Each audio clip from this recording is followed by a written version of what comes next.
Olá, boa noite. Estamos começando agora mais uma edição do programa Cariri em Debate. Você sabe, você tem um compromisso de toda segunda-feira à noite, a partir das 20h30, está conosco aqui na TV Verde Vale, debatendo vários temas da região do Cariri, falando de política. No programa de hoje nós vamos falar sobre as manifestações que aconteceram no Brasil, nós vamos falar sobre os movimentos sociais, nós vamos falar da semana do deputado estadual Dr. Santana na Assembleia Legislativa. E para começar o nosso programa, boa noite do Dr. Santana. Dr. Santana, boa noite. Boa noite, Tasso. Boa noite, telespectadores. Estamos aí com uma semana muito rica em ações políticas e realmente com bastante novidade, com muitos assuntos para a gente discutir aqui. Dr. Santana, realmente muito rica a semana, porque nós tivemos no domingo passado, aliás, no domingo retrasado, dia 16, as manifestações contra o governo Dilma, contra o PT, contra o ex-presidente Lula. Nós tivemos no dia 20 a resposta dos movimentos sociais e do próprio PT e de alguns partidos e entidades. Como é que você analisa essa semana quente na política brasileira? Eu vejo uma semana onde os movimentos populares, os partidos de esquerda, eles procuraram dar uma resposta mais vigorosa à grande mobilização dos setores mais conservadores, e que eu digo que são setores que têm um viés, uma vertente muito forte para o fascismo, para o autoritarismo, para uma postura mais reacionária e criar um clima, inclusive, de incitação ao ódio e à violência. As manifestações do dia 16 tiveram esse caráter. E chamam a atenção alguns cartazes que surgiram dizendo que a Dilma deveria ter sido assassinada lá na época da ditadura, que outros deveriam ter morrido, incitando ao ódio e à violência. Então, isso é uma coisa, aliás, e até a quebra da ordem democrática. Não só a questão de impeachment, mas a volta da ditadura militar, um regime truculento, que matou, que prendeu, que torturou pessoas. Então, me preocupou muito esse caráter dessa manifestação. E também apoiada por setores da imprensa conservadora, a imprensa mais reacionária e mais conservadora, que fizeram um esforço muito grande para agigantar as manifestações do dia 16 e para diminuir as manifestações do dia 20. As manifestações do dia 20, elas tiveram um caráter de defesa da democracia e de luta pelas reivindicações dos trabalhadores. E aí, apesar de haver um consenso de apoio da ordem democrática, havia também um questionamento da política econômica do governo da Dilma. Inclusive, eu me incluo nesses aí que estavam questionando essa política econômica. Eu acho que o governo deve mudar a sua política econômica e a agenda que o Renan está oferecendo, o Renan Levi, nós costumamos dizer assim, ela não é uma agenda que seja do interesse dos trabalhadores. Mas ela não é agenda possível para o governo? Para garantir a governabilidade? Sim, por exemplo. Bom, garantir a governabilidade, tirar o mercado dessa, vamos dizer assim, desse apoio que poderia dar a uma saída da Dilma. Será que a Dilma não está fazendo isso para tentar também segurar a base? Ela está tentando resolver a questão econômica, mas da forma como está sendo proposta, vai se resolver a questão econômica, se resolver onerando o bolso dos trabalhadores. Da nossa ótica, não são os trabalhadores que têm que pagar essa crise. Esse assunto a gente já colocou, qual seria o projeto dos trabalhadores. No entanto, é a agenda que hoje o PMDB oferece ao governo. Então, você tem uma certa razão quando diz que seria esse o caminho da governabilidade. Mas, do ponto de vista dos trabalhadores, é possível que o Congresso ceda a uma agenda dos trabalhadores se efetivamente os trabalhadores estiverem mobilizados em massa nas ruas defendendo os seus interesses. E isso, no passado também, nós encontramos precedentes, onde os trabalhadores fazem uma ampla mobilização e conseguem arrancar vitórias importantes.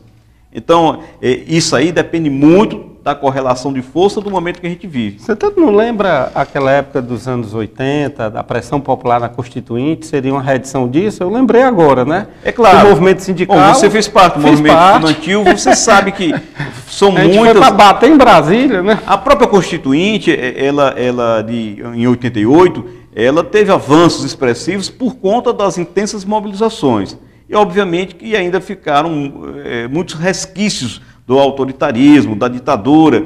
E, por conta disso, hoje a gente luta também para que haja não um congresso com poderes constituintes, porque a gente acha que esse congresso está completamente degenerado, mas uma assembleia constituinte para fazer uma revisão e aprofundar no sentido de garantir novas conquistas para essa Constituição. E como fazer isso? Porque aí eu queria entrar num assunto com você. Essa semana a questão do financiamento privado de campanhas passou. E aí quem é rico, isso aí é um debate que a gente está fazendo na imprensa inteira, quem é rico tem mais chance de ser eleito. Porque pode receber milhões e milhões e vai por aí, né? Como mudar um Congresso que é formado em sua maioria por pessoas ligadas a bancadas como da Bola, da Bala e evangélicas, né? Que estão até envolvidos em escândalos agora com o Eduardo Cunha. Como mudar esse perfil para chegar a uma constituinte? Eu não acho que seja correto, por exemplo, generalizar em cima da questão dos evangélicos, como eu acho que também não é correto generalizar na questão do Partido dos Trabalhadores, você dizer, por exemplo, todo integrante do Partido dos Trabalhadores, como a direita quer fazer, está envolvido em escândalos. Todo evangélico está envolvido com posturas erradas, como nem todo católico, como nem todo bandista, como nem todo... Então, não, deixa eu ajeitar aqui, né, até para o telespectador não achar que eu estou generalizando. Tipo, os setores mais conservadores, né, da política, das bancadas, que estão com Eduardo Cunha, que dão sustentação ao mandato dele, né? Mas é isso, você tem razão no sentido de dizer que esse é um congresso que talvez seja o mais conservador dos últimos... Inclusive, Santana, desde 64. É mais conservador que o congresso anterior ao golpe. Para se contrapor a isso, somente com uma ampla mobilização popular dos setores mais progressistas, das organizações dos trabalhadores, para poder reverter isso com essa mobilização. O que está acontecendo é que o Eduardo Cunha está conseguindo impor uma agenda e ideias que são, do nosso ponto de vista, atrasadas, e que realmente ele tem força, ele tem um poder, que ele tinha, pelo menos, até surgir essa denúncia que foi feita. Eu acho que essa denúncia vai minar o poder do Eduardo Cunha, vai fragilizar, e a base dele tende a diminuir, na medida em que a sociedade também passar a cobrar mais em relação a ele. Então, você vê, as manifestações do dia 16 elas tiveram uma indignação seletiva. Então, cria uma referência de combate à corrupção, o pretexto ao combate à corrupção. E o que você achou daquela faixa? Não adianta isolar o Cunha, somos todos Cunhas. Pois tem muita gente se enquadrando no perfil do corrupto profissional, não é? Eu acho que foi uma aberração essa faixa, e é um dos exemplos da despolitização desse tipo de movimento e do seu perfil reacionário e conservador. Falando do Eduardo Cunha, o Rodrigo Janot, que é o Procurador-Geral da República, denunciou o Eduardo Cunha ao STF, né? Agora o Eduardo Cunha vai ter um tempo e a gente vê uma movimentação nas bancadas. Por exemplo, o PSDB soltou um documento essa semana que passou e não defendeu o Eduardo Cunha. O PSDB já está fritando o Eduardo Cunha? Eu acho que tem setores do PMDB que se aliam com ele, são pessoas que são aliadas, inclusive suspeitas de terem recebido financiamento do esquema que ele montou, que essa é uma parte do esquema.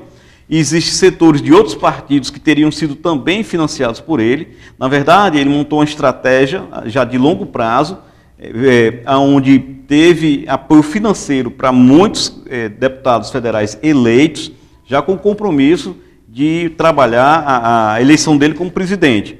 Então, é interessante a estratégia que ele montou. Ele conseguia levantar recursos, bancou outros candidatos, em outros estados inclusive, e esses, uma vez eleitos, ficaram fiéis a ele. Ele conseguiu, a partir daí, construir uma bancada sólida para realizar o seu projeto de ser presidente da Câmara dos Deputados. Então, foi feito isso, ele conseguiu depois ampliar, oferecendo outros favores a partir da função de presidente da Câmara dos Deputados. E o Eduardo Cunha, ele foi completamente desmascarado pelo Procurador-Geral. Ele faz um relatório que é muito forte, é muito contundente. Eu li o relatório e ele descreve como ele fez uma operação de captação de recursos, com os detalhes da pressão que ele fez em cima das empreiteiras, de onde foi que vieram os recursos, aonde foi depositado, né, como chegou. Veio de fora para cá, inclusive passou por uma igreja que ele tinha um vínculo para poder dar uma aparência de legalidade a esses recursos. As provas são muito fortes, são muito precisas, as informações são muito claras, bem precisas, e o procurador pede aí, parece que 182 anos. 184. 184 anos. Muito tempo. De pena para ele, é muita coisa. Então o que é que vai acontecer? Vai haver uma pressão muito grande dos deputados, da Câmara dos Deputados e dos setores organizados. Mas, deputado, posso fazer uma pergunta? Oh, claro. Toda sinceridade. Você acha que Eduardo Cunha vai preso? Mesmo que ele seja... Você acha que nós vamos ter o prazer de ver alguns políticos que realmente sejam corruptos presos? A gente defende que a lei ela seja para todo mundo. O que, inclusive, teve uma reunião agora dos maiores criminalistas do Brasil, e lá eles saíram com a Carta do Rio de Janeiro, onde eles colocam que está havendo uma investigação seletiva, isso aí antes da denúncia do Eduardo Cunha. Antes, uma denúncia seletiva dirigida para alguns partidos políticos e uma criminalização da política de forma generalizada. Eles colocam isso como sendo uma coisa muito perigosa e levanta o questionamento sobre o desrespeito aos direitos e o abuso de autoridade. Isso é uma reunião dos maiores advogados do Brasil que ocorreu recentemente no Rio de Janeiro. Então, esse questionamento é feito e a lei deve valer para todo mundo, não pode ser seletiva, direcionada a querer desmoralizar um partido ou provocar a ilegalidade disso, e a manipulação das informações e o vazamento direcionado também é uma outra coisa que preocupa e sugere um certo complô e uma certa articulação que desvia a finalidade real do combate à corrupção para transformar isso num instrumento político de tentar desmoralizar partidos ou governo com outras intenções. Então tem que haver um cuidado muito grande, exigir que a lei seja cumprida, garantir a todo mundo, inclusive o próprio Eduardo Cunha e outros, sempre a questão da presunção da inocência e o direito à ampla defesa e o contraditório. Agora, o que não pode, e aí todos os antecedentes falam nesse sentido, é ele permanecer na condição de presidente da Câmara dos Deputados, utilizando-se dos instrumentos do cargo para bancar sua defesa pessoal e dificultar as investigações. Doutor Santana, vamos falar aqui sobre outro assunto. Outro assunto não, eu queria só que você fizesse um comparativo ou uma relação sobre essas manifestações. Voltando ao assunto das manifestações. Não abalou o Cunha, as manifestações, né? Apesar de ele ter sido um dos mais, vamos dizer assim, apontados pelas manifestações do dia 20. E eu queria que você fizesse um paralelo sobre essas manifestações. O que significa a do dia 16, a do dia 20? O que é que, na sua opinião, a Dilma sofre com essas manifestações? Ela foi mais, vamos dizer assim, atacada no dia 16 e protegida no dia 20? Quem ganhou o embate? Eu acho que isso aí não tem ganhadores nem perdedores, mas ela mostra uma preocupação muito clara, e eu já falei sobre isso, o fortalecimento de uma corrente de extrema-direita, conservadora, que prega o ódio, que prega a violência. Isso me preocupou bastante. Em relação às manifestações do dia 20, eu acho que elas chamam a presidenta Dilma a fazer uma reflexão profunda sobre a sua política econômica. Porque mesmo a sua base, aqueles que defendem a legalidade constitucional, que são contra qualquer tentativa de golpe, eles cobram uma mudança importante da Dilma, da sua política econômica. O próprio Delfim Neto coloca essa questão agora, dizendo que a Dilma ela está se envolvendo com uma política que se choca com as expectativas do seu eleitorado. Então é preciso fazer uma reflexão sobre isso. E lógico, olha, existe uma crise internacional. Semana passada fechou com a crise da Bolsa de Valores a nível internacional, principalmente na Ásia, na Europa, e isso é por conta da queda da capacidade de compra do mercado chinês. E se a indústria chinesa ela para de produzir, não é nem parar de produzir, ela diminui o seu consumo, a nação de 1 bilhão e 200 milhões de habitantes, então isso vai atingir o mundo todo. E essa confusão na Bolsa de Valores termina acarretando uma crise sem precedentes no capitalismo. Então a gente tem que ficar de olho nisso também, fazer o dever de casa, se preparar para uma crise internacional de grandes proporções, porque isso pode ocorrer também. Bom, no governo do Lula ele chamou a crise de marola, lembra? Que fala, vem uma tempestade, um tufão, ele disse, não, vem uma marolinha. E agora vem uma tempestade. Se a Dilma mudar o rumo econômico, ela consegue permanecer no governo? Ou seja, fazer a agenda dos trabalhadores agora? Se for com o apoio dos trabalhadores, acredito que sim, claro que sim. Agora, veja bem, qual seria a estratégia? A estratégia é aumentar o poder de compra do trabalhador e não diminuir. Para uma vez com mais poder de compra, os trabalhadores comprarem mais e a indústria nacional ela prosperar. Então, se o trabalhador não pode comprar porque perde seu poder aquisitivo, se as mercadorias se tornam mais caras, então a indústria vai diminuir seu ritmo de produção e a crise, uma coisa fomenta a outra e a crise aumenta. Mas olha, a Dilma reage.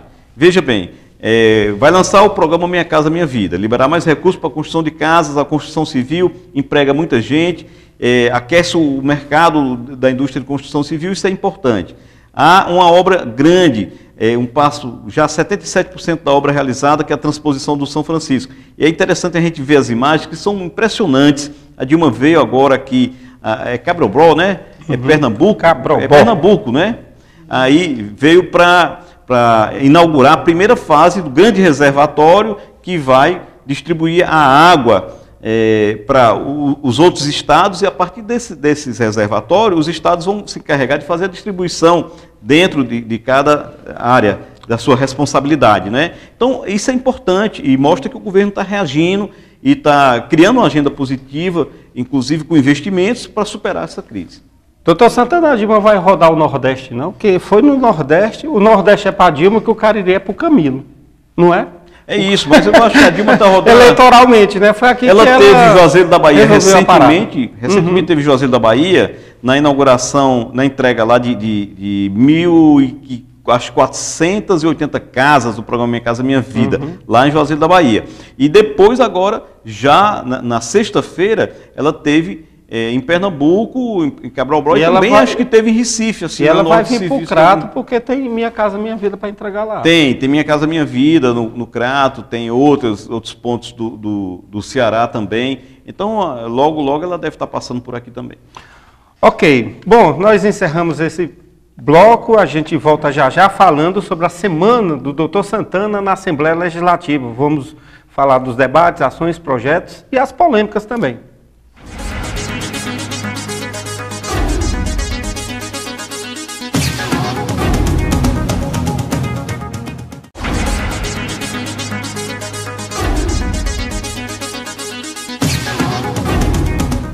Bem, estamos de volta com o Cariri em Debate. Nesse bloco nós vamos bater um papo com o Dr. Santana sobre a semana na Assembleia Legislativa, algumas opiniões dele.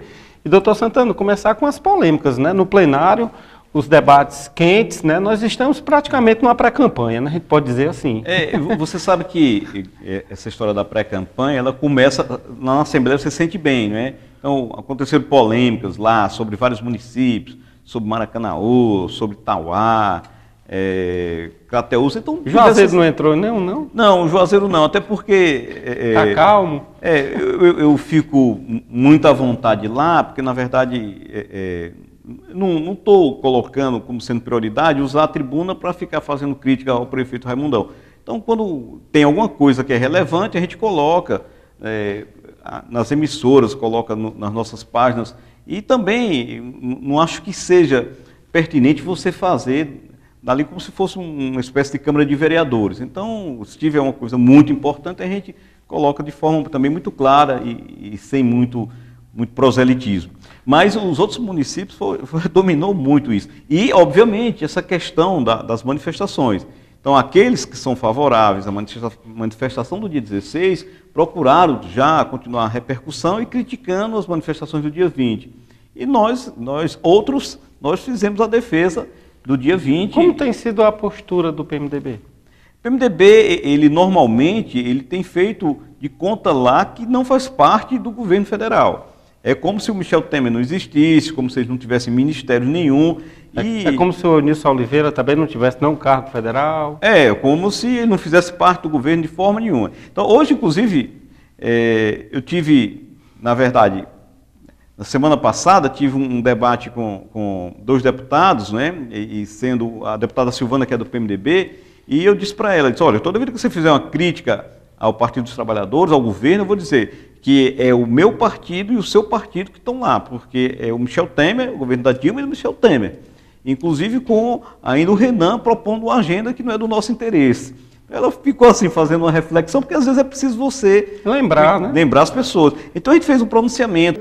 Estaremos defendendo a democracia contra qualquer tentativa de quebrar a ordem democrática vigente no país. Contra qualquer tentativa de resgatar uma ditadura que trouxe mortes e sofrimento para o povo brasileiro. Por uma cultura de paz, uma cultura republicana, uma cultura de respeito às instituições e também para lutar em defesa dos direitos da classe trabalhadora. Quer seja governo do PT, quer seja governo do PSDB, do PMDB ou de qualquer um outro, a minha postura como sindicalista, como militante da Central Única dos Trabalhadores, é de defesa do direito da classe trabalhadora. E queremos fazer dessa manifestação do dia 20 um dia especial para colocar, além da defesa intransigente da democracia, a defesa também das conquistas dos trabalhadores. O PMDB no Ceará está montando agenda com o PSDB, inclusive nos municípios. Aqui no Cariri, por exemplo, né? Isso vai acabar afastando o Eunício do governo? Não, eu acho que não. Eu acho que o Eunício ele tem uma relação muito boa com a presidenta Dilma, com o presidente Lula também. Essa amizade. Ele se coloca, inclusive, como amigo do Lula. Essa amizade, isso aí eu tive em diversas ocasiões a oportunidade de presenciar isso. E o Lula é muito fiel à amizade com o Eunício. Até que nas campanhas eleitorais, o Lula não botou os pés aqui e deu declaração de apoio à candidatura do Eunício em determinadas ocasiões. Então, existe uma amizade muito forte. O Eunício tem muita força dentro do governo federal, tanto é que já fez várias indicações importantes, de cargos importantes. Ainda semana passada, um dos jornais importantes aqui do estado do Ceará estava fazendo um apanhado dos vários cargos de peso que o senador Eunício indicou. Doutor Santana, no projeto de lei normatizando os gastos de publicidade do governo do estado, como é que foi isso aí? Não, é o seguinte, existe uma campanha do Ministério Público Federal de 10 pontos que eles querem fazer um projeto de lei de iniciativa popular para propor alterações fortes no combate à corrupção. E o que é que diz o Ministério Público Federal? Diz que, para você ver, olha, que mesmo que haja um intenso combate à corrupção, com prisões, com leis mais fortes, se não houver uma mudança na cultura de combate à corrupção, criar uma cultura de combate à corrupção e na cultura de aceitação da corrupção, o problema não se resolve. Então, ele pega um exemplo de Hong Kong, onde a corrupção ocorria de forma exagerada, nos anos 60, e lá a lei forte punia, mas os atos continuavam. E depois de uma campanha educativa massiva durante muito tempo, foi que eles conseguiram um resultado importantíssimo. O Brasil hoje, dentro daquele parâmetro da ONG Transparência Internacional, que investiga a corrupção, o Brasil está no 42º lugar. Então, um lugar muito ruim. Mas ninguém conseguiu zerar isso. Ninguém consegue zerar a corrupção. Mas aqueles que conseguiram diminuir bastante, que criaram essa cultura de combate à corrupção e de intolerância. O que é que, na proposta deles, eles falam em destinar parte dos recursos do governo federal, do governo do estado e dos municípios para essas políticas, essas campanhas educativas. E eu, com base nessa proposta deles, dessas ideias, apresentei um projeto de lei na Assembleia Legislativa, onde o governo deve gastar 15% do seu orçamento já previamente destinado à publicidade oficial, com campanhas educativas, orientando sobre os males que traz a corrupção para o desenvolvimento e para o progresso, para as pessoas individualmente e para a sociedade, orientando como você identificar e denunciar a corrupção e estimulando os princípios, os valores éticos e morais, porque a corrupção ela não existe só no serviço público, não. Ela existe também na iniciativa privada. Eu vou dar um exemplo aqui. Aquela prisão dos médicos que aceitavam propina das empresas para empurrar sem necessidade as próteses dos seus pacientes, aquilo é um exemplo de corrupção na iniciativa privada. E tem muitas outras coisas. Você quer corromper o guarda para não pagar uma multa, você quer corromper um funcionário público lá para ele não pagar, não cobrar o seu imposto do jeito que é para cobrar. Estaciona no lugar na faixa amarela, o carro, né? Vai da corrupçãozinha mais simples mais besta até a mais grave. Até a mais grave. Agora, doutor Santana, a corrupção também tem, no Brasil, também tem um pouco do dedo da impunidade, né? Pois é, da impunidade, isso está se trabalhando para acabar com esse tipo de impunidade. Isso aí eu acho que existe um movimento muito forte nesse sentido. O que precisa é acabar com a tolerância. E nisso aí, é um dado que eu esqueci de complementar, nesse estudo, o que é que eles dizem? Os pesquisadores dizem que 70% da população tem tolerância com a corrupção. E assim, se tivesse lá, poderiam repetir as práticas que eles estão condenando. Então, fala assim, do outro, mas se tivesse a oportunidade, poderia cometer o mesmo delito. Isso é uma coisa que preocupa bastante. De tal forma que muitas vezes, e vem de longe, viu? Porque tem uma frase célebre lá de Rui Barbosa, lá antigamente, que ele diz, de tanto ele ver triunfar a nulidade, de ver prosperar o mal, o homem passa a ter vergonha. Mas tem outra também muito famosa que diz, ele rouba, mas faz. Essa aí que é a tolerância. E essa é pior ainda, né? Então não tem fulano rouba, então, mas faz. Tem que mudar. Isso aí, então, a nossa ideia é fazer um trabalho para que esse sentimento de tolerância ele seja erradicado. Que esse é o primeiro passo, isso deve se aprender nas escolas, nas famílias, e a gente começar a criar uma consciência coletiva de intolerância e de combate de intolerância com a corrupção e de combate à corrupção. Doutor Santana, como é que foi a questão da votação do empréstimo para o Cinturão das Águas? Teve problemas, teve os debates, mas essa foi uma votação que, se eu não me engano, só teve uma abstenção, que foi o do deputado Renato Rosendo, do PSOL. Então, os outros partidos, todo mundo entendeu, e o próprio Renato entende isso, que os recursos, essa obra, ela é importante, ela é necessária. Agora, o que ele questionou? Questionou a questão, o gerenciamento dos recursos e das bacias hídricas, essa coisa mais do ponto de vista técnico. Mas o projeto foi aprovado e vem ao encontro da transposição do São Francisco, porque a água chega aqui em Jati e dali ela vai ser distribuída para todo o Ceará para abastecer os grandes reservatórios. Então a gente tem que se preparar para anos de dificuldade, onde a água vai cada vez mais ser um bem muito precioso, que precisa realmente ser cuidado, ser preservado e assim, não ser desperdiçado sobretudo. Essa questão me preocupa muito em Juazeiro. Juazeiro, que é abastecido de água de reservatórios, de poço profundo, aliás, ela vai chegar um momento que esse lençol freático vai se esgotar, vai ser baixo e vai ser um problema muito sério, que vai ser insuficiente para atender a demanda de uma população que cresce de forma muito rápida. Doutor Santana, e o projeto Criando o Conselho Estadual do Idoso? Políticas públicas importantes. Isso aí foi o governo do Estado, um projeto do governo. É um projeto do governo do Estado, para fazer uma política mais atenção e mais focada na questão do idoso, que merece também todo um cuidado especial. Isso aí também não teve dificuldade, não teve polêmica, passou de forma muito tranquila. E o governo, o governador Camilo, também, ele fez uma coisa muito importante aí nesse final de semana passado, começou a entregar os equipamentos de vários postos de saúde construídos em parceria das prefeituras com o governo federal. O pessoal fala muito do governo federal, mas esquece de ver as obras do governo federal. Fez diversos postos de saúde e agora o governo do estado está ajudando a equipar esses postos de saúde.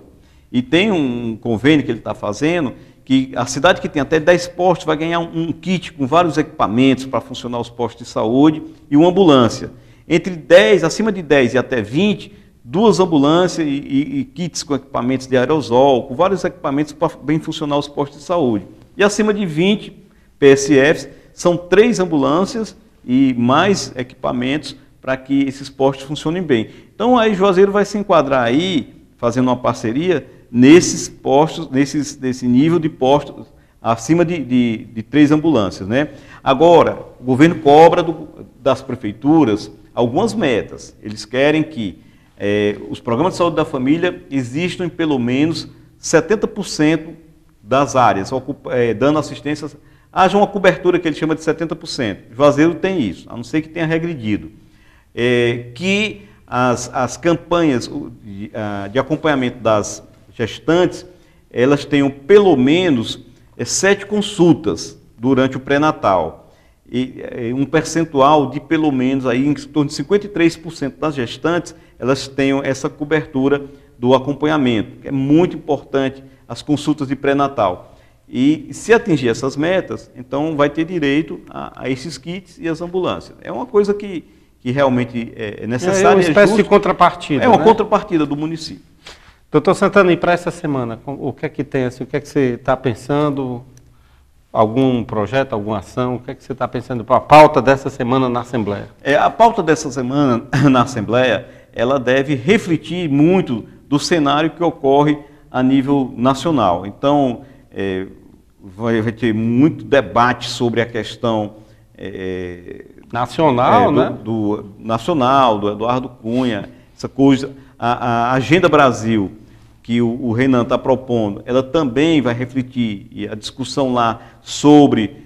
Você acha que o seu pensamento, por exemplo, do PT, uma parte do PT pensa assim, barra Agenda Brasil? Não, tem coisas que são absurdas, como, por exemplo, aconteceram algumas mudanças e devem ocorrer outras, mas o princípio dela é desregulamentar direito dos trabalhadores. Isso aí nós não vamos aceitar. E tem uma coisa absurda, eu tenho a impressão que isso já deve ter sido mudado, deve ter sido retirado, porque houve uma reação muito forte, que era de cobrar o SUS para determinados segmentos da população, de acordo com a renda. Então no cartão do SUS, se você tivesse uma renda superior a tantos salários, você ia pagar por alguns procedimentos. Isso é um absurdo. A privatização do SUS. Seria a privatização do SUS e ninguém vai aceitar isso em hipótese alguma. Essa é uma questão um debate do qual já houve uma reação muito forte. E eu acredito que na Assembleia a gente deve ter algumas audiências públicas, nós mesmos estamos trabalhando uma audiência pública com os jovens advogados, para discutir as condições de trabalho do jovem advogado. Houve uma proposta que foi do professor, uma sugestão do professor João Hilário, que era de que a gente garantisse uma lei para que o concurso público, quando fosse realizado no estado do Ceará, ele fosse feito de forma descentralizada, para as pessoas não terem que sair daqui e ir fazer o concurso em Fortaleza.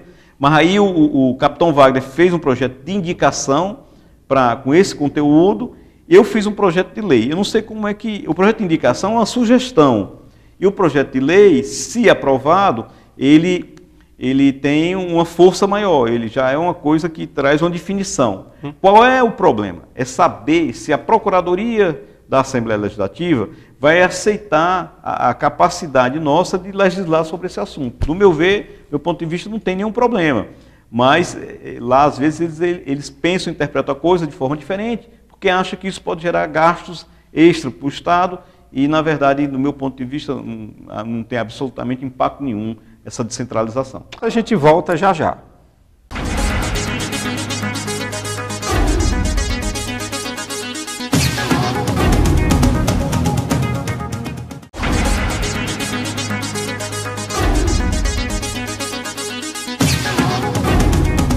Estamos de volta para mais um bloco e dessa vez é a cidadania, sua cidadania, o seu direito, que nós vamos conversar com o doutor Gabriel Santana, que está aqui conosco. Doutor Gabriel, boa noite. Boa noite, Tasso. Vamos começar mais um Direito de Cidadania. Olha, a primeira pergunta é o seguinte: nunca contribuí com o INSS, tenho algum direito previdenciário?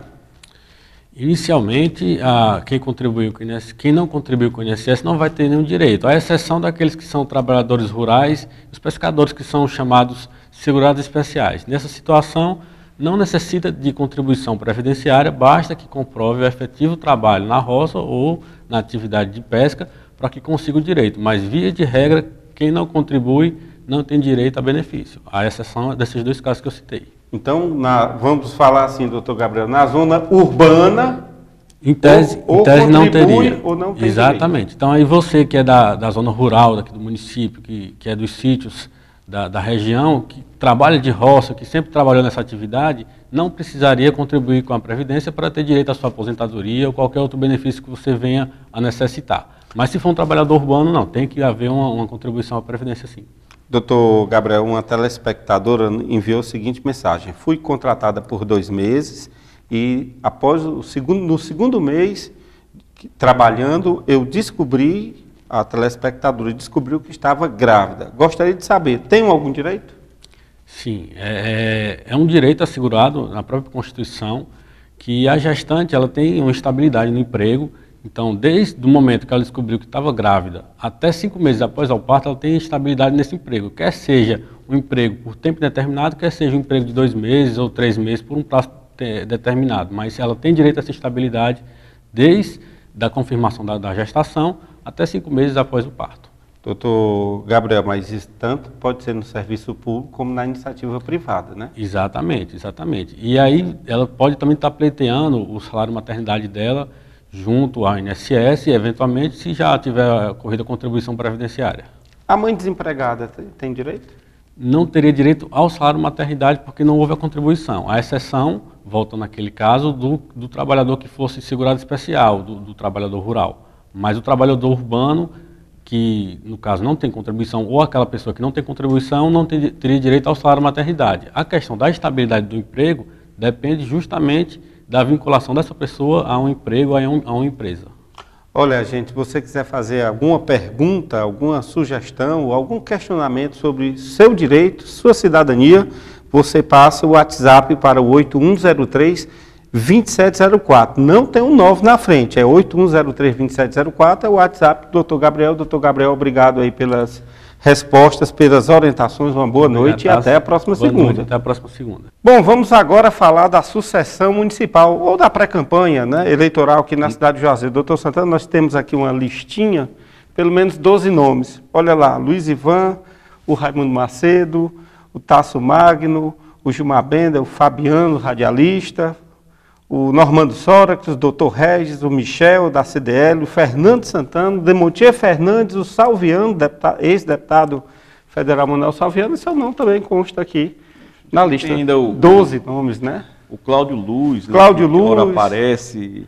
E as pessoas vão tentando, às vezes, apresentar alguém que tem algum trabalho. E é uma busca por tentar preencher espaços que estão vazios, né? Sim, doutor Lucildo, do PCdoB. Doutor Lucildo, do PCdoB. Doutor Lucildo, não está na lista, um nome subiu para 14.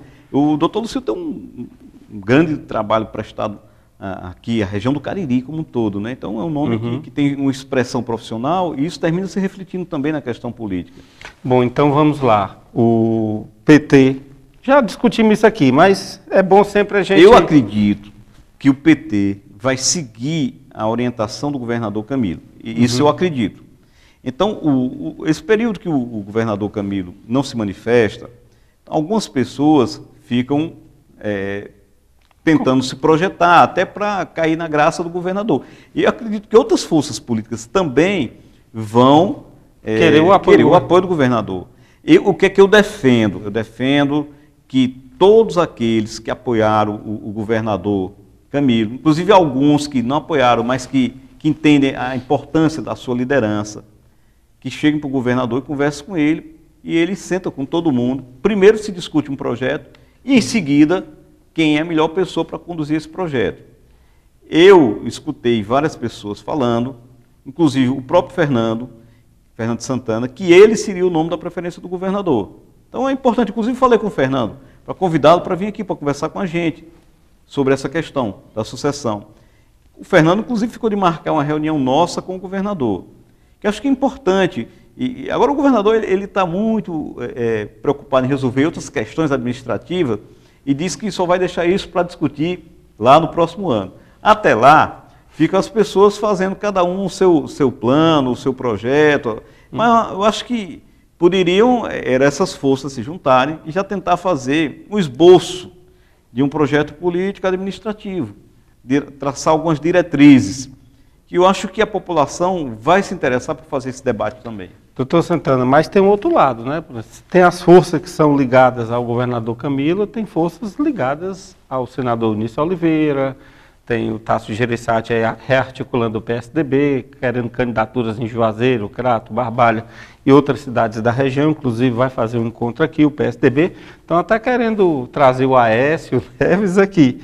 Como é que vai, e como é que você analisa isso, então, essa conformação de força, que isso reflete também na capital, lá com isso aí já é Roberto Cláudio? As pessoas trabalhando de olho em 2018. É o primeiro turno. Então, as grandes forças políticas do estado do Ceará, elas se mobilizam já, elas preparam para fazer desse 2016 uma prévia do que será 2018. Então, é importante a força do senador Eunício, do Domingos Filho, do senador Tasso Gereissati, do ex-governador Cid e do governador Camilo. E, obviamente, o governador Camilo e o deputado Zé Guimarães. Então, esses grupos, alguns deles são parceiros, e vai ter que se fazer um trabalho muito cauteloso para não se chocarem politicamente em algumas cidades, onde o governador Cid tem influência, quer trabalhar e quer eleger um candidato seu, o governador Camilo não disputar com ele, o deputado Guimarães. Então, aqueles que são aliados vão tentar construir unidade. E, lógico, aqueles que disputam espaço, aí sim, vai ter a disputa política em determinados momentos, e para saber quem realmente vai ter maior força no Estado, visando as eleições de 2018. Um nome como o do Luiz Ivan pode unificar essa base do Camilo? Ou você vê que outros nomes também podem ser o catalisador dessa unidade? Eu acho que... Ou é cedo ainda falar nome? Eu acho que é difícil falar isso agora. Vai ser preciso, até lá, que ocorram várias reuniões, vários debates, a discussão de um projeto, unificar em cima de um projeto, depois unificar em cima de quem seria a liderança mais adequada para conduzir aquele projeto. O Santana, e o doutor Santana, ainda está com aquela mesma opinião? Não sou candidato? Rapaz, eu acho que a Assembleia Legislativa é um espaço muito importante. Todas as vezes que a gente discute isso no rádio, aí algum locutor diz, o doutor Santana insiste em dizer que não é candidato. Não, mas eu tá acho bem na que... Assembleia. Estou bem na Assembleia, acho que a Assembleia é um espaço muito importante para fazer um trabalho defendendo o Cariri. Eu estou me sentindo muito bem na Assembleia. Só uma perguntinha sobre o PT. Às vezes eu fico pensando, tem muita coisa que eu gostaria de ter feito quando fui prefeito, sabe? Muita coisa. Mas são projetos, sonhos que eu tive para Juazeiro. Eu sonhei meus melhores sonhos para Juazeiro, para que a gente conseguisse fazer essa cidade uma cidade muito próspera, onde as pessoas vivessem mais felizes. Muitas coisas a gente conseguiu fazer, mas ficaram muitas pendências. E eu tinha a impressão, tenho o desejo e a certeza também, que o governador, como Camilo, ele pode ser parceiro de um prefeito na realização desses sonhos. Mas são projetos. E os projetos, eles podem ser executados por outras pessoas que têm os mesmos compromissos. Daí porque eu defendo a tese da gente construir o projeto e, uma vez feito esse projeto, saber quem é a melhor pessoa para conduzir. No meu caso, eu prefiro estar na Assembleia Legislativa. Agora, eu entendo que esses projetos, eles devem contemplar, principalmente, a população mais carente.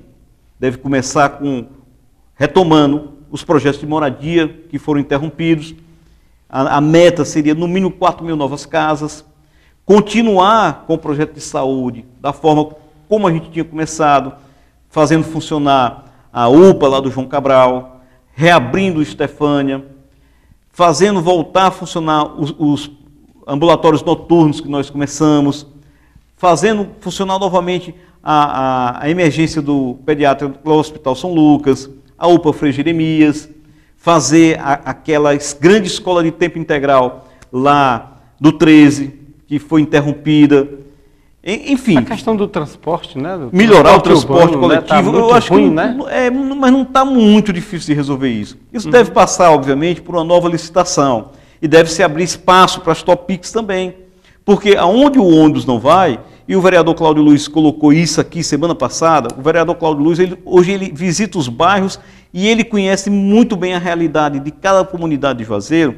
Ele coloca que as topics atendem muito bem lá na Vila Gonzaga, que foi uma linha que nós criamos quando a gente estava na administração.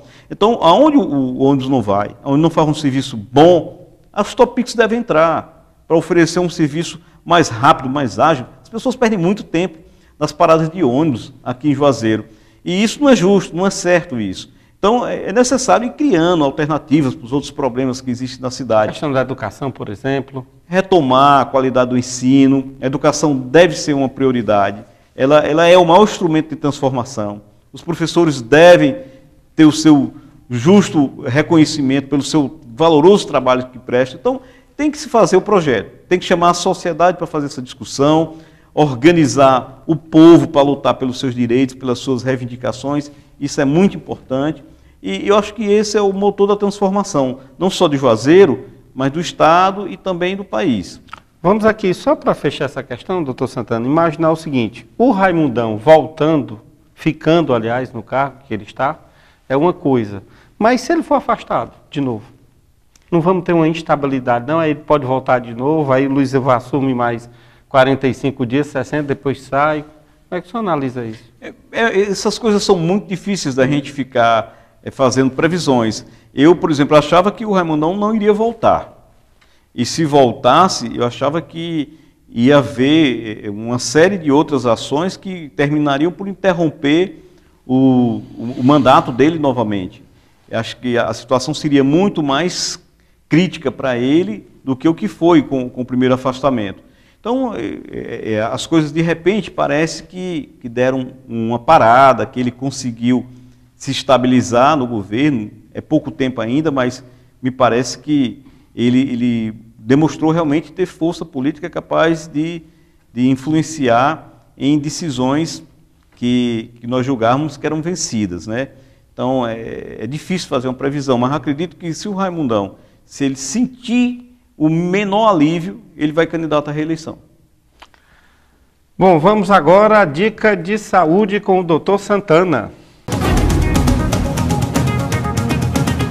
Eu acho que é importante a gente colocar uma situação que está presente no dia a dia de homens e mulheres com mais de 50 anos, que diz respeito à hipertensão arterial. A hipertensão arterial, a gente já falou aqui sobre o AVC, nós falamos sobre a hipertensão arterial de forma geral, mas a dica de hoje, ela vem no sentido de dizer para você que a medicação que é utilizada para o tratamento da hipertensão arterial, ela é disponibilizada através de um convênio que o governo federal faz com algumas farmácias. E aí essas farmácias são chamadas de farmácias populares. Não é aquela farmácia popular clássica que tem ali na Rua São Pedro, próximo do Mercado Senhora Santana, mas são farmácias privadas, como algumas farmácias de nome em todo o estado do Ceará, mas que fecham o convênio. Vou dizer uma, não tem problema nenhum. A farmácia Pague Menos, por exemplo. Algumas delas têm um convênio com o governo federal, que é chamado Farmácia Popular do Brasil. Existe uma placa que é colocada na frente da farmácia, e diz: aqui tem convênio com a Farmácia Popular do Brasil, e são fornecidos ali remédios para hipertensão, remédio para diabetes e alguns outros com abatimentos importantes. O remédio de hipertensão, que está na lista do governo federal, ele é todo fornecido de graça. Você só precisa pegar uma receita de um médico, qualquer médico, pode ser um médico do serviço público ou um médico particular, e faz um cadastro simples e pega essa medicação lá, de graça. É importante que quem tem pressão alta faça o uso regular do remédio. E depois de fazer o uso regular do remédio, você fica acompanhando a pressão para ver se o remédio está realmente conseguindo controlar a sua pressão. Se ele não controla a sua pressão, você deve falar com o seu médico para substituir por outro, ou fazer uma associação de mais de um remédio para que ele consiga efetivamente controlar a sua pressão. Uma outra coisa que ocorre, e é um erro muito comum, a pessoa pensa que, porque normalizou a pressão, não vai precisar mais continuar tomando o remédio. Isso é um engano. Ela deve continuar o remédio, continuar com o uso da medicação, porque a pressão só está controlada por conta do remédio. Se ela suspende o remédio, se ela esquece de tomar o remédio, a pressão vai voltar a subir. E uma outra questão que é importante, para controlar a pressão, você precisa, além de tomar os remédios, ter uma dieta pobre em sal. O sal aumenta a pressão. O estresse e a preocupação aumentam a pressão. Se você não dorme bem, a sua pressão também se descontrola. E se você abusa da bebida alcoólica, sua pressão também vai subir. Então é necessário que você faça uma boa dieta, use regularmente os seus remédios, faça exercícios físicos, e aí quem tem pressão alta tem que fazer exercício físico, geralmente à tarde e com muita cautela, começar aos poucos, com as caminhadas nos lugares planos, para não forçar muito o coração e a pressão não subir além do que você tolera, para poder, depois que o seu organismo fica condicionado, você fazer exercício com maior intensidade, com maior vigor. Então, cuidado com a dieta, nada de bebida alcoólica e tome regularmente o seu remédio da pressão. Essa é a nossa dica de hoje sobre os cuidados para você viver melhor com a pressão arterial controlada. Gente, estamos chegando ao final do Cariri em Debate dessa segunda-feira. Lembrando o seu compromisso com a gente. Toda segunda-feira, a partir das 20h30, eu e o Dr. Santana estaremos aqui conversando com você. O Dr. Santana, inclusive, batendo papos muito sobre política. Hein, Dr. Santana? Boa segunda-feira e boa semana de trabalho lá na Assembleia. Bom, eu peço a você que mande a sua sugestão.